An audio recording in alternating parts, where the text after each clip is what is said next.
या माई या. काय म्हणताय? घरातले काय म्हणतात? ते सगळं कुशल मंगल आहे ना?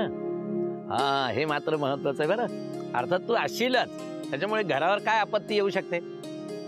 तुझा संसार टिकवण्याचा कसब आणि त्याचप्रमाणे मनोनिग्रह खरोखर वाखाणण्याजोगा आहे. जसा पार्वतीचा मनोनिग्रह आढळे त्याचप्रमाणे. हो माई, आता तूच बघ की किती कठीण व्रत आहे. 1,00,000 शिवपिंडीचं निर्माण करणं, त्याचं विधिवत पूजन करणं, त्याचं नित्य विसर्जन करणं, हे इतकं अवघड कर्म मात्र पार्वती करतीये.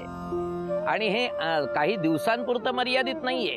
जोपर्यंत भोलेनाथ प्रसन्न होत नाही तोपर्यंत याच पद्धतीने करायचंय. परंतु संकट कितीही बलवान असली पण आपले प्रामाणिक प्रयत्न मात्र निश्चितपणे त्यांना नमवू शकतात. बघूया भोलेनाथांवर त्या पार्वतीच्या प्रयत्नांचा काय परिणाम होतोय ते. महादेवच माझ्याशी विवाह करण्यास उत्सुक नसतील तर काय अर्थ आहे या जगण्याला? मी आता ह्या क्षणी हे सारे काही संपवून टाकते आहे.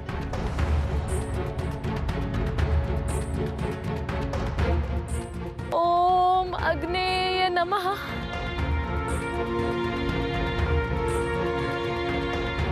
ओम अग्नेय नमः. ओम अग्नेय नमः. पार्वती असं करू नका. ओम अग्नेय नमः. ओम अग्नेय नमः. पार्वती थांबा. देवी पार्वती आमचं ऐका. नमः.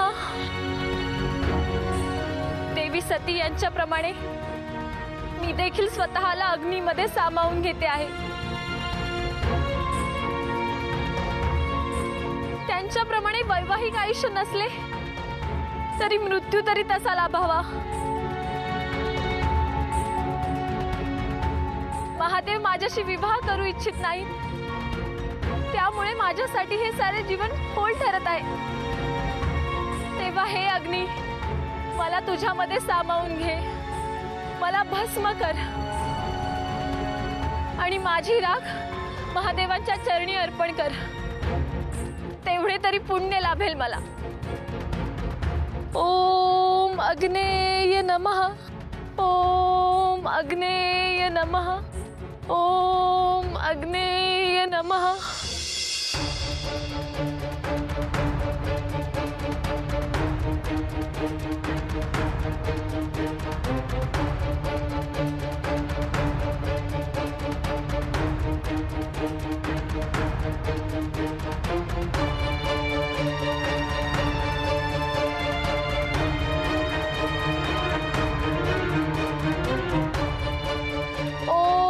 अग्नेय नमः.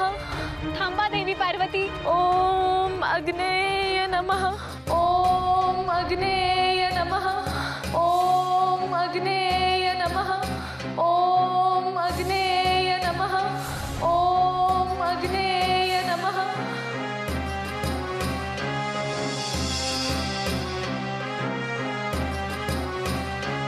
भोलेनाथा, भोलेनाथा काहीतरी करा. देवी पार्वतींना वाचवा. देवी सती यांच्या वेळी आपण त्यांना दिलेल्या वचनात बद्ध होतात, पण आता तुम्ही त्यांना वाचवू शकता. महादेवा, महादेवा वाचवा देवी पार्वतींना.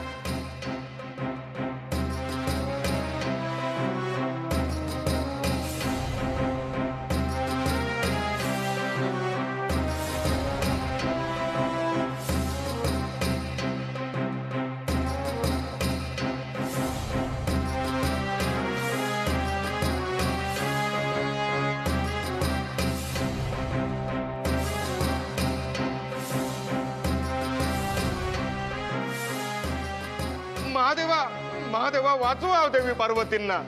ओम अग्नेय नमः.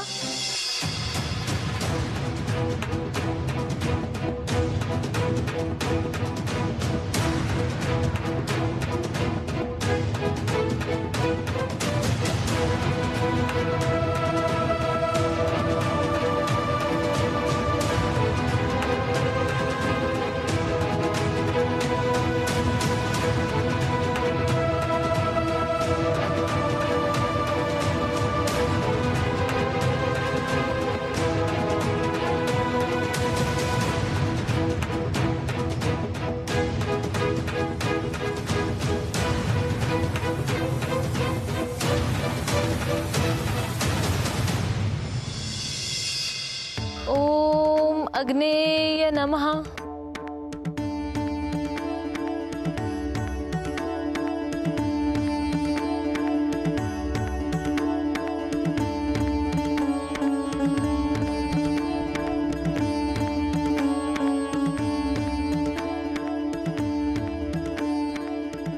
अद्भुत अद्भुत महादेवा, अद्भुत। देवी पार्वती, आपण आज अशक्य ते शक्य करून दाखवले आहे।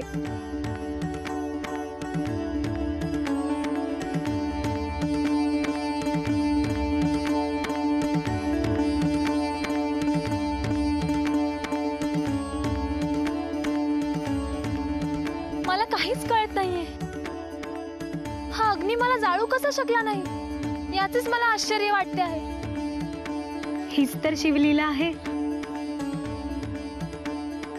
महादेवांचे भस्म तुझे कवच म्हणून संरक्षण करत होते आणि म्हणूनच हा अग्नी तुला चंदनाहून शीतल भासला। साक्षात महादेवांना माझे रक्षण करावे असे वाटले। हा तर शुभ संकेतच आहे। आज प्रथमतः महादेवांना असे वाटले की माझ्यासाठी काहीतरी करावे। माझ्या ह्या कृतीने मी त्यांचे लक्ष वेधून घेतले। ओम नमः शिवाय, ओम नमः शिवाय। देवी, जोवर महादेव प्रसन्न होत नाहीत तोवर मी हे व्रत करतच राहीन। आता माझा आत्मविश्वास दुणावला आहे। देवी पार्वती, खरंच आपण भाग्यवान आहात। आम्हाला जे काही महादेवांना सुचवायचे होते, सांगायचे होते, ते निश्चितच साध्य झाले। आपण हे व्रत नक्की पूर्ण कराल। केवळ आपणच नाही, जी कोणती स्त्री हे व्रत पूर्ण करेल तिला तिच्या मनासारखं सौभाग्य प्राप्त होईल। शुभम भवतु।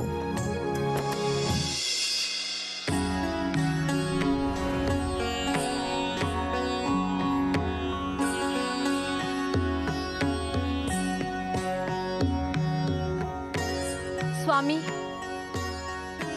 तुम्ही ह्या भस्माद्वारे तुमच्या कठोर देहातील शीतल व कोमल मनाचे दर्शन घडवले आहे। आता मला आस लागली आहे ती आपल्या प्रत्यक्ष दर्शनाची। ओम नमः शिवाय। पार्वती, तू अजूनही भरकटलेल्या मार्गावर जात आहेस। इतरांनी कथन केलेल्या चुकीच्या कल्पनांना, कथांना स्मरून आमच्या कौतुकास वाहून घेऊन आमच्याशी एक रूप होऊ पाहत आहे। परंतु शिवाचे असे दर्शन तुला होईल जे एका सत्याचा, अंतिम सत्याचा साक्षात्कार देणारं रूप ठरेल व आपले व्रत तेथेच खंडित होईल।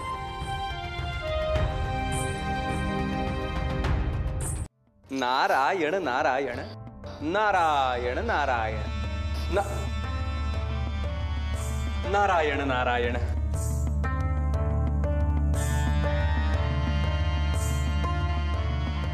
देवी, देवी,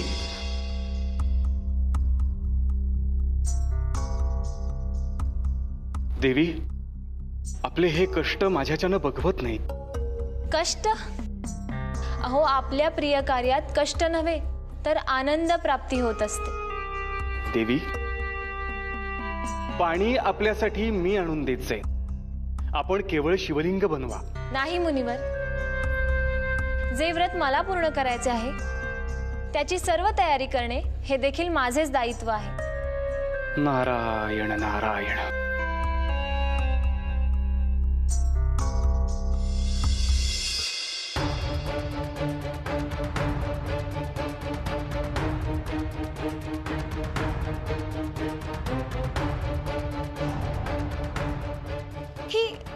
ही घागर रिकामी कशी झाली?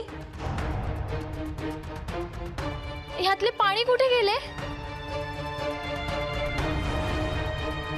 देवी, माझ्या लक्षात येते हे काय होतंय ते। देवी, मला संपूर्ण सृष्टीत संचार करण्याची मुभा आहे। उद्यापासून आपल्याला पाणी मी आणून देत जाईन. नाही नाही, अहो हीच तर माझी परीक्षा आहे की ह्या संकटांना कंटाळून घाबरून मी हे व्रत करणे थांबवेन. पण नाही, मी थांबणार नाही. देवी, आपण पुन्हा 2 पर्वत चढणार आणि ह्या अवस्थेत? मुनिवर, जिला वेध लागलेत कैलासाचे, तिच्यासाठी हे 2 पर्वत म्हणजे काही पावलांचा खेळ आहे. अहो हसत हसत खेळेन मी हा खेळ, पण जिद्द सोडणार नाही. हे भोलेनाथ, हे इतके कठीण असे व्रत आहे, त्यात आपण आणखीन विघ्ने का म्हणून निर्माण करत आहात? कारण नंदी, आम्हास मनापासून असे वाटते आहे की पार्वतीने हे व्रत थांबवावे. परंतु त्यांचा निश्चय त्यांना तसे करू देणार नाही भोलेनाथ. म्हणजे तुझा माझ्यावर विश्वास नाही, पण पार्वतीवर आहे. आपण माझा मानस ओळखून घ्यावा एवढीच अपेक्षा आहे. असा असेल तर साक्षात दर्शन देऊनच आम्ही पार्वतीस आमचा मानस सांगू. मग बघू काय होतंय ते. शंभो शंभो हर हर महादेव, शंभो शंभो हर हर महादेव.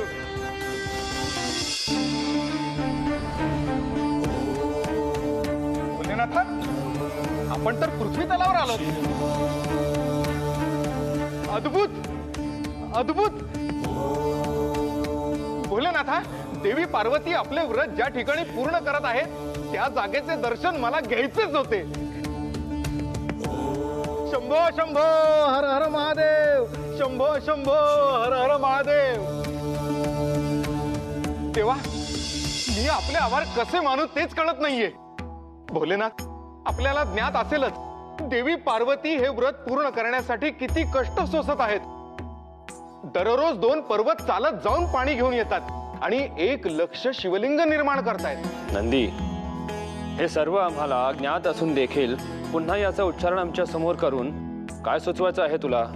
तसे नाही भोलेनाथ, पण मातेच्या भक्तीची इतकी कठोर परीक्षा.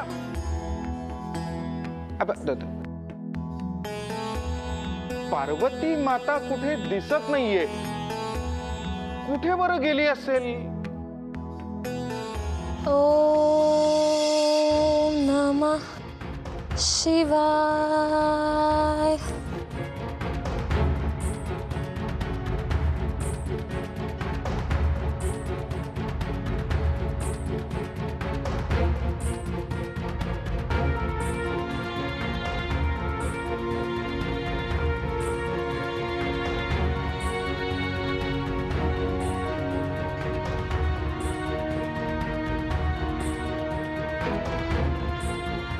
बघा प्रभू, इतक्या अविरतपणे केलेली मनापासूनची भक्ती आजवर कोणीही पाहिली नसेल. त्यांच्या पायाच्या जखमा ह्या तुमच्याबद्दलची असलेली निष्ठा दाखवत आहेत.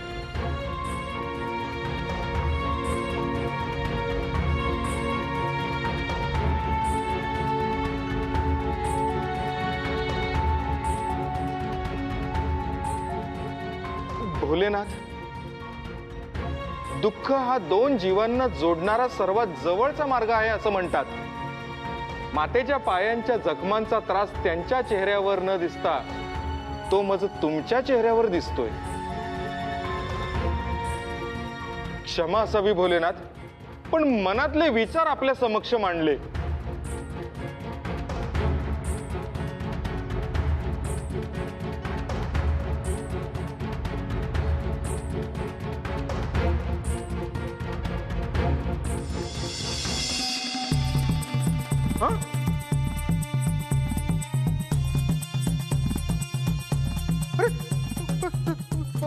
प्रभू, माझ्या बाळबोत चुकीची एवढी मोठी शिक्षा.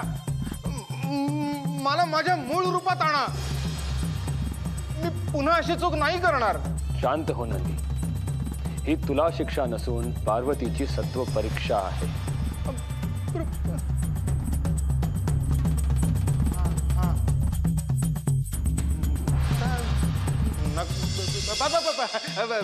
प्रणाम माते.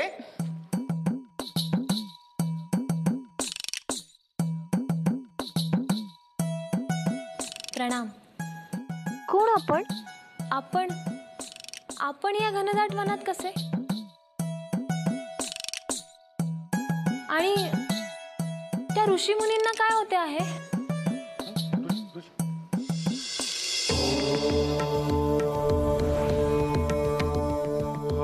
अरे देवा, हे काय झाले? अरे बापरे देवा, काय झाले? आपणास बहुतेक तृषा लागली आहे असे वाटते आहे. आमची तृषा शमली नाही तर? नाही, मातेने आणलेले जल हे खूप दुरून आणले आहे, 2 डोंगर पार करून. म्हणजे असे वाटते तरी आहे, कारण इथे जवळपास कुठली नदीही नाही आणि मातेच्या पायाच्या जखमा कदाचित हेच सांगत आहेत. म्हणजे आमच्या सारख्या सामान्य पांतस्थाची तृषा शमू शकत नाही. नाही, आपण अजिबात चिंता करू नये. जलदान हे सर्वश्रेष्ठ दान मानले जाते, परंतु आपल्याकडून हे घडणार नसेल तर? प्रभू, अजून किती परीक्षा घेणार आहात? असे भासते आहे की एका विशिष्ट व्रतासाठी मातेने हे जल आणले आहे.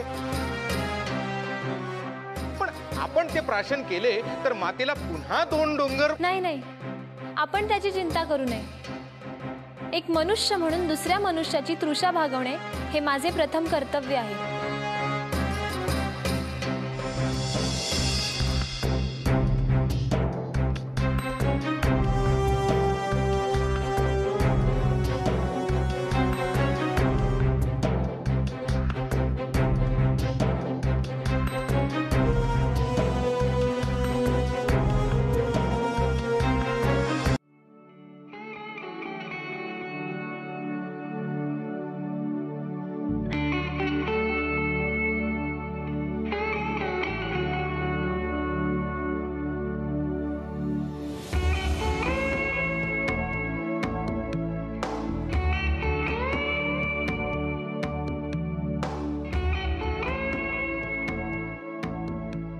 आपली तृषा शमली असेल अशी मी आशा करते. आता मी माझ्या व्रतासाठी जल आणते. एका साधूची तृषा माझ्यामुळे शमली, ह्यातच मला पुण्य आणि समाधान लाभले. एक शंका आहे मनात.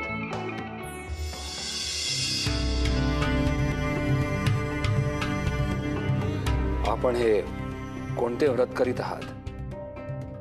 पार्थिव लिंगार्चन व्रत.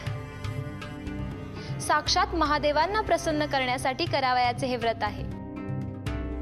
काय म्हणालात? आपण त्या भडंग साधूकरिता व्रत करत आहात? इतक्या हाल अपेष्टा सहन करायच्या, ते देखील त्या भस्मधारी करिता? आम्हाला आधीच खात्री करून घ्यायला हवी होती. परंतु देवा, नक्की काय झाले? मातेकडून काही चुकले का? जर आम्हाला या व्रताबद्दल आधीच समजले असते तर आम्ही यांच्या हातून जलप्राशन केलेच नसते. अघोर अपशकुन घडला आहे आज, कारण त्या शिवाचे नाव घेणे, त्याचे श्रवण करणे हे देखील अनर्थाचे लक्षण आहे आमच्यासाठी.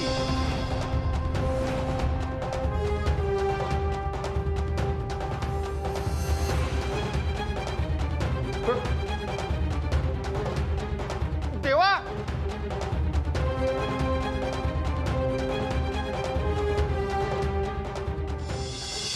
मंडळी बघा काय गंमत आहे.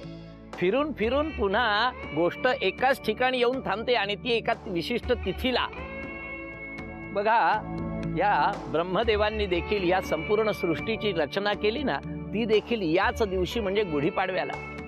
पहा, मर्यादा पुरुषोत्तम प्रभू रामचंद्रांचं आगमन अयोध्येमध्ये झालंय ते देखील याच दिवशी.